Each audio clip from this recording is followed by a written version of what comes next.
Bonjour et bienvenue sur cette nouvelle vidéo créée à présent sur les soft skills. Lors de la précédente vidéo, nous avons pu voir ensemble en quoi le community management ou la gestion d'une communauté était un moyen de développer ses soft skills et notamment donc sa soft skill analyse.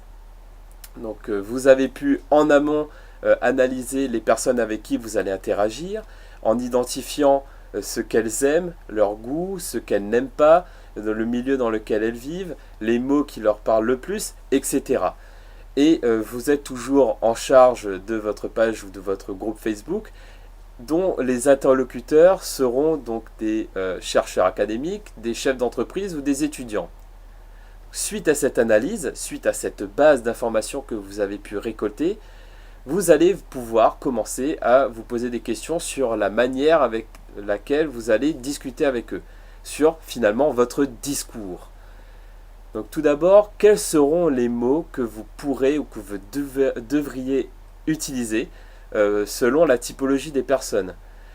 Prenons par exemple donc les chefs d'entreprise. Quels seront les mots les plus percutants et les plus simples pour eux pour construire votre discours? Et à contrario, quels seront les mots à éviter à tout prix au risque de les froisser? Ensuite, est-ce que vous allez vous poser des questions sur la forme du discours que vous allez adopter? C'est-à-dire, est-ce que vous allez parler sous forme d'analogie, sous forme de métaphore ou d'histoire, ou plutôt donc utiliser des faits concrets ou des chiffres, des études scientifiques très précises?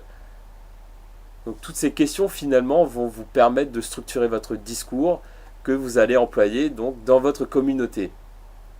Donc finalement, nous pouvons voir que la gestion d'une communauté permet, en plus de structurer son analyse, de développer sa capacité à faire des discours et surtout à les préparer.